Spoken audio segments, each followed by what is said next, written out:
नमस्कार। आप सबको हमारे YouTube चैनल संस्कृत वारिधि में स्वागत है। मैं आज आप लोग को बिहार बोर्ड के नवम कक्षा के संस्कृत विषय के द्वितीय पाठ लोभाविष्ट चक्रधर पढ़ाने जा रहा हूँ। इस चैप्टर के पीछे एक कहानी है। यह जो चैप्टर है पंचतंत्र से लिया गया है, जिसको आचार्य विष्णु शर्मा ने लिखा है। क्योंकि यह नीति ग्रंथ से लिया गया है, जो मतलब शिक्षाप्रद कहानी है। इसके पीछे एक कहानी है कि आज से लगभग 2000 वर्ष पहले की बात है। दक्षिण भारत में एक राज्य था महिलारूप्य। वहाँ के राजा थे अमरदीप। उनके 3 पुत्र थे। तीनों महामूर्ख थे और शासन चलाने में समर्थ नहीं थे। राजा बहुत चिंतित रहते थे। उन्होंने अपने मंत्री को बुलाया और इस पर राय लिया। तो मंत्री ने बताया कि हमारे राज्य में एक बहुत बड़ा विद्वान रहता है, जिसका नाम है आचार्य विष्णु शर्मा। वह आपके तीनों बच्चों को बुद्धिमान समझदार बना सकता है। राजा आचार्य विष्णु शर्मा को ससम्मान राज्य में बुलाए। आचार्य विष्णु शर्मा राज्य दरबार में आए और स्वागत को देखकर, राजा का स्वागत को देखकर बड़ी प्रसन्न हुए। राजा ने अपना दुख बताया कि मेरे तीनों पुत्र अयोग्य हो गए हैं। उनको आपसे आग्रह है कि उन तीनों पुत्रों को आप समझदार, बुद्धिमान और अच्छे कुशल प्रशासक बना दें। तो विष्णु शर्मा बोले कि हाँ, मैं आपके तीनों पुत्रों को मात्र 6 महीनों में विद्वान बना दूंगा। और वो राजा अपने तीनों पुत्रों को आचार्य विष्णु शर्मा को सुपुर्द दे दिए। और आचार्य विष्णु शर्मा उन तीनों बच्चों को अपने गुरुकुल में ले गए और पढ़ाना प्रारंभ कर दिए। उनको माने उनके पढ़ाने का जो मतलब कि तरीका था कि वो अपने किसी जीव जंतु की कहानी लिखकर और उसमें नीति ग्रंथ के रूप में, मतलब कि क्या करना चाहिए, क्या नहीं करना चाहिए, इस तरह समझाकर पढ़ाने लगे। और 6 महीना में उन बच्चों को अच्छा, बुद्धिमान, योग्य बना दिए। और उन्हीं नीति ग्रंथ, उन्हीं जो मतलब कि अच्छी कहानियाँ जो जिसके माध्यम से वो बच्चों को पढ़ाए थे, राजा के बच्चों को, वही कहानियों को उन्होंने एक पंचतंत्र नामक किताब में लिख दिए। वह जो पंचतंत्र नामक किताब है, लगभग 2000 वर्ष पहले लिखित है, जो मूल भाषा संस्कृत में है। लेकिन इस पंचतंत्र का लगभग 200 भाषाओं में रूपांतरण हो चुका है, अनुवाद हो चुका है। तो उसी पंचतंत्र की एक कथा है लोभाविष्ट चक्रधर। इसका माने होता है कि लोभ क्या परिणाम होता है, लोभ से क्या क्या हानियां होती है। तो आइए पढ़ते हैं। 2 लोभाविष्ट चक्रधर। कस्मिंश्चित् अधिष्ठाने चत्वारो ब्राह्मण पुत्राः मित्रतां गता वसन्ति स्म ते दारिद्र्योपहता मंत्रं चक्रुः। मैंने किसी स्थान पर ब्राह्मण के 4 पुत्र रहते थे। ब्राह्मण नहीं थे वो, ब्राह्मण के 4 पुत्र थे और वह गरीबी में जीवन यापन करते थे। और इसी गरीबी में जीवन यापन करने के क्रम में वो दरिद्रता के वश में एक मंत्र का निर्माण कर दिए आपस में बातचीत करते हुए। चारों आपस में बातचीत कर रहे थे। चारों गरीब है, चारों ब्राह्मण के पुत्र हैं और गरीबी में जी रहे हैं। तो होता है ना कि आदमी जब आपस में बात करता है तो कोई शेरो शायरी कहता है, कोई कविता कह देता है। तो चूंकि उस समय संस्कृत भाषा चला करती थी, संस्कृत माने कि बोलचाल की भाषा भी कही गई थी, तो इसलिए उन्होंने संस्कृत में एक मंत्र कह दिया और कहा अहो धिग्यं दरिद्रता। माने यह दरिद्रता को धिक्कार है, यह गरीबी को धिक्कार है। दरिद्रता का माने गरीबी होता है। बोले उन चारों ब्राह्मण पुत्रों में किसी एक ने इस मंत्र को बोला वरं वनं व्याघ्र गजाति सेवितं जनेन हीनं बहुकंटकावृतम तृणानि शय्या परिधान वल्कलं न बंधु मध्ये धनहीन जीवितम। कहने का मतलब है कि उन चारों ब्राह्मण पुत्रों में एक जिसने मंत्र कहा उसका तात्पर्य है कि हम लोग वन में जाएंगे, बाघ हाथियों के साथ रहेंगे, जहां कोई आदमी न रहेगा, केवल बाघ हाथी जंगली पशु रहेंगे, उनके साथ रहेंगे, घास पर सोएंगे, मोटा वस्त्र पहनेंगे, कुछ भी फल मूल खा लेंगे या भूखे रह जाएंगे, लेकिन गरीबी में, दरिद्रता में हम इस गांव में नहीं रहेंगे, क्योंकि इससे हमारी प्रतिष्ठा खत्म हो रही है। ऐसा सोचकर और ऐसा विचार कर वो चारों ब्राह्मण के पुत्र अपने गांव को छोड़कर चल दिए। आगे देखते हैं। तद गच्छामः कुत्रचिदर्थाय इति सम्मन्त्र्य स्वदेशं परित्यज्य परस्थिता क्रमेण गच्छन्तः ते अवन्ती प्राप्तः तत्र क्षिप्राजले कृतस्नानं महाकालं प्रणम्य यावन्निर्गच्छति तावद् भैरवानन्दो नाम योगी सम्मुखो बभूव। तेन ते पृष्ठा कुतो भवन्तः समायातः किं प्रयोजनम्। वह चारों ब्राह्मण पुत्र अपने गांव, अपने स्थान को छोड़कर जब चल दिए, रास्ते में चलते चलते चलते चलते उनको अवंती नामक स्थान पर पहुंच गए। जब अवंती गए तो अवंती जो में महाकाल का मंदिर है और उस मंदिर के पास क्षिप्रा नामक नदी है। मतलब कि अवंती जो स्थान है वह क्षिप्रा नदी के किनारे स्थित है। तो वो लोग पहले क्षिप्रा नदी में स्नान किए, फिर जाकर महाकाल का दर्शन किए, और जो ही महाकाल का दर्शन करके सीढ़ी से नीचे उतर रहे हैं तो एक भैरवानंद नाम के योगी का नाम था भैरवानंद। वह भैरवानंद योगी उन चारों ब्राह्मण के पुत्रों के सामने उपस्थित हो गए, सम्मुख हो गए और पूछे, तुम लोग कहाँ आए हो, तुम लोग के आने का क्या प्रयोजन है, क्या कारण है। तब ये ब्राह्मण के पुत्र बोले कि हम लोग सिद्धि यात्री हैं और हम लोग को पैसा कमाना है, हम लोग कोई भी काम कर सकते हैं, हम लोग अति साहसी है, बहादुर है, मेहनती है, हम लोग कुछ भी करके पैसा कमा सकते हैं। आगे है ततस्तैरभिहितं वयम सिद्धि यात्रिका तत्र यास्यामि यत्र धनाप्तिर मृत्यु वा। मतलब हम वही करेंगे या हमको धन चाहिए या मृत्यु। ऐसा निश्चय उक्तं च, ऐसा का के एक श्लोक बोले, महान्तं एव महतां अर्थं साधयितुं क्षमः ऋते समुद्रादन्यः को बिभर्ति बडवानलम।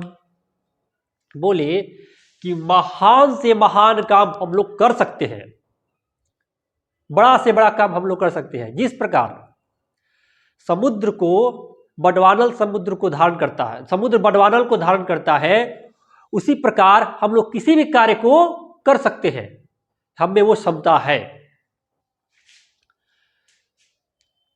उसके बाद भैरवानंदो अपि तेषां सिद्ध्यर्थं बहुपायं सिद्धवर्ती चतुष्टयम कृत्वा अर्पयत। उसके बाद भैरवानंद क्या किए कि कपड़ा लिए और उससे बत्ती, 4 बत्ती ऐसे ऐसे पूर दिए, माने कि बना दिए और चारों को दे दिए और बोले कि इस हिमालय दिशा की ओर जाओ। आह च गम्यताम हिमालय दिशि तत्र संप्राप्तानां यत्र वर्ति पतिष्यति तत्र निधानम असंदिग्धम प्राप्स्यथ तत्र स्थानं खनित्वा निधि गृहीत्वा निवर्त्यताम। कहने का मतलब है कि उन्होंने, जो भैरवानंद थे, वो चारों को एक एक बत्ती बनाकर दे दिए और बोले कि तुम लोग हिमालय दिशा की ओर जाओ, जहां बत्ती गिरेगी उस जमीन को खोदना तो वहां बहुत से धन प्राप्त होगा।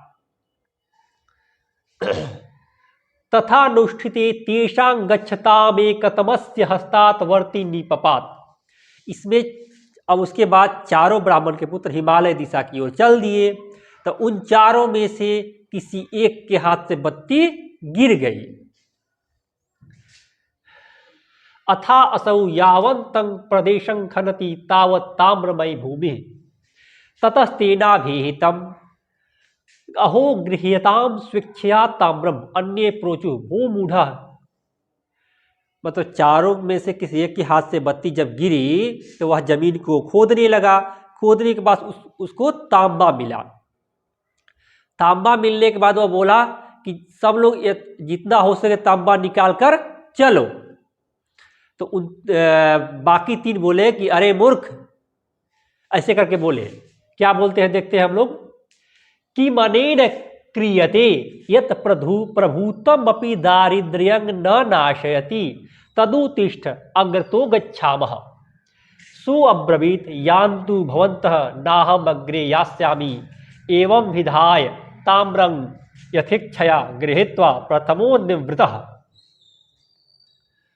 कहने का मतलब है कि जिसके हाथ से जो गिरा बत्ती तांबा मिला तो वो तो कह रहा है कि तांबा लेकर सब चलो, लेकिन बाकी के तीन जो है वो कह रहे कि अरे मूर्ख, इससे हम लोग गरीबी दूर नहीं होगी, इसलिए इसको छोड़ो और आगे बढ़ो। लेकिन यह जो जिसके हाथ से बत्ती गिरी थी, जिसको तांबा मिला था, वह कहा कि नहीं, मैं यही लेकर जाऊंगा, तुम लोग को जाना है तो जाओ। ऐसा सोचकर वो अपने शक्ति के अनुसार तांबा निकाला और चल दिया। ते त्रयोप्यग्रे प्रस्थितः अथ किंचिन मात्रं गतस्य अग्रेसरस्य वर्तिः निपपात। सोपि यावत् खनितुमारभते तावत् रूप्यमयी क्षितिः ततः प्रहर्षितः आह गृह्यतां यथेच्छया रूप्यं नाग्रे गन्तव्यं किन्तु अपरौ अकथयताम् आवामग्रे यस्यावः। एवं मुक्त्वा द्वाप्यग्रे प्रस्थितौ सोपि स्वशक्त्या रूप्यमादाय निवृतः। इस प्रकार तीनों आगे बढ़ रहे हैं तो उन तीनों में से एक के हाथ से बत्ती गिर गई। वह अपने जमीन को खोदने लग रहा है। खोदने पर उसे चांदी मिल रहा है। देखिए, पहले को तांबा मिल रहा है, दूसरे को चांदी मिला। तो वो कहा अरे जल्दी चांदी उठाओ और चलो। तो बाकी जो दो बचे थे बोले कि नहीं नहीं, हम चांदी नहीं लेंगे।